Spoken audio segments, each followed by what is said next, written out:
Lebanon की राजधानी Beirut पर इजरायली हमले जारी हैं और इससे जुड़ी बड़ी खबर आपको बता दें। लेबनान की राजधानी बेरूत पर इजरायली हमले जारी हैं और हिजबुल्लाह के ठिकानों पर हमले किए गए हैं। बीते करीब 20 दिनों से लेबनान पर इजरायली हमले जारी हैं। बेरूत में कई जगहों पर जबरदस्त धमाके हो रहे हैं लगातार, और ये सिलसिला लगातार जारी है जब से नसरुल्लाह को टारगेट किया गया है, नसरुल्लाह को खत्म किया गया है।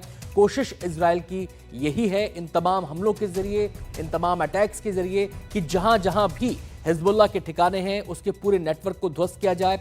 पिछले दिनों हमने आपको वो तस्वीरें भी दिखाई थी जब जो हिजबुल्लाह का सुरंग का नेटवर्क है उसके अंदर तक आईडीएफ पहुंच गया था, और ये तस्वीरें हम आपको दिखा रहे हैं। ये जो हमले रात में हुए हैं उसकी तस्वीरें हैं। आप ये धमाका यहाँ पर देख सकते हैं, रहायशी इलाके के अंदर ये धमाका है, चारों तरफ बिल्डिंग्स ही बिल्डिंग्स हैं, और जैसे ही यहाँ पर अटैक हुआ आग का गुबार आकाश में उठता हुआ नजर आया, और उसके बाद जब अगले दिन की तस्वीरें आएंगी तो उसके बाद पता चलेगा कि यहाँ पर किस कदर कितनी तबाही मची है। और ये कोई एक तस्वीर नहीं है, ऐसी तस्वीरें लगातार आ रही हैं। देखिए पूरा इलाका एकदम बिजली की तरह यहाँ पर, बिजली से यहाँ पर कौंध गई। आग का जो गोला था वो हवा में उठा, चारों तरफ उसकी रोशनी देखी गई। इससे अंदाजा लगा सकते हैं कि कितना इंटेंसिटी का ये ब्लास्ट यहाँ पर हुआ था। सीधे हम रुख करते हैं कादम्बनी का, जो लगातार हमारे साथ बनी हुई है।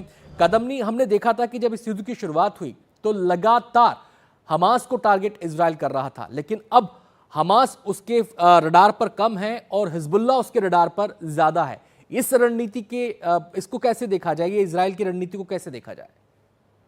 देखिए, जब युद्ध शुरू हुआ था तो वो हमास के हमले का जवाब था, लेकिन जैसे ही ये जवाब शुरू हुआ हमने देखा कि इजराइल के उत्तर की तरफ से, नॉर्थ की तरफ से भी लगातार हिजबुल्लाह जो है वो हमास के सपोर्ट में इजराइल पर हमला करने लगा।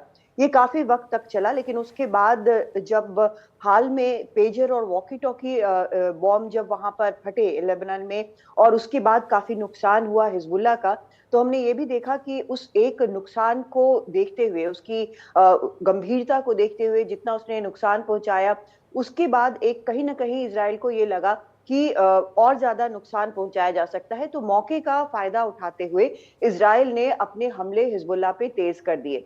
इस बीच ये भी हुआ कि जो गाजा पे वो हमले कर रहे थे, उसमें गाजा से बहुत लंबे वक्त तक वहां पर जो बहुत तेज लड़ाई चली थी उसकी तीव्रता में कमी आई थी। वहां पर काफी कुछ बर्बाद हो गया था। हमास का जो मिलिट्री विंग है वो काफी हद तक बिल्कुल खत्म सा होता नजर आया था। तो वहां पर इंटेंसिटी कम हुई थी। तो हिजबुल्लाह की तरफ जब हिजबुल्लाह का नुकसान हुआ तो उसके बाद उस मौके का फायदा उठाते हुए और आगे इजराइल बढ़ा। जो ठिकाने हैं उनको जी, प्रिसीजन स्ट्राइक के जरिए, एयर स्ट्राइक्स के जरिए खत्म करने की कोशिश है। और यही वजह है कि आज नेतन्याहू ये कह रहे हैं कि दशकों में हिजबुल्लाह सबसे कमजोर है, और ये कुछ हद तक सही भी है, क्योंकि उनकी पूरी टॉप लीडरशिप जो है वो लगभग खत्म हो चुकी है। हथियारों का बड़ा नुकसान हुआ है और वो सच में कमजोर नजर आ रही है पहले के मुकाबले। जी। आप ये जो लगातार इजराइल के हमले हैं ये हिजबुल्लाह को टारगेट करते हुए, एक तरीके से देखा जाए तो कदम नहीं, ये ईरान को भी जवाब है, क्योंकि ईरान का प्रॉक्सी ही हिजबुल्लाह को माना जाता है। एक प्रकार से ये जो एक चेन, सप्लाई चेन बनी हुई थी ईरान और हिजबुल्लाह के बीच में, ये एक प्रकार से उस पर भी अटैक है। एक सवाल यहाँ पर और है, वो ये कि ईरान ने जब अटैक किया था तो उसके बाद सबके जहन में, पूरी दुनिया के जहन में एक ही टेंशन थी कि इसका पलटवार कैसा होगा, कब होगा और किस इंटेंसिटी का होगा। इजराइल ने कहा है कि वो वक्त और जगह वो खुद तय करेगा। तो इसको लेकर क्या इस समय वहां पर चल रहा है, क्या सोच वहां पर चल रही है कि इजराइल के पलटवार को लेकर?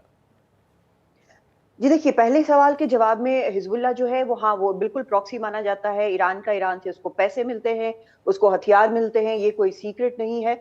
और ये भी है कि जिसे एक्सिस ऑफ रेजिस्टेंस कहा जाता है उसमें हिजबुल्लाह सबसे मजबूत माना जाता रहा है। न सिर्फ उसके पास लड़ाइयों के कारण काफी ट्रेंड लड़ाके हैं, बल्कि काफी मात्रा में उनके पास हथियार, असलहा वगैरह भी है, जो जिसका हम देख भी रहे हैं, जिसके एग्जाम्पल 135 रॉकेट और मिसाइल अभी कल ही हिजबुल्लाह ने दागे हैं इजराइल की तरफ। जी, तो ईरान को ये सीधा सीधा जवाब जरूर है। और ये भी है कि जवाब की, जो ईरान को सीधे जवाब की बात की जा रही है, ईरान के हमले के बाद, मिसाइल वगैरह का जो अटैक हुआ था उसके बाद, उसमें भले ही इजराइल ने कहा हो कि हम अपने वक्त पे जवाब देंगे, लेकिन उसमें वो यूएस के साथ कोऑर्डिनेट कर रहा है।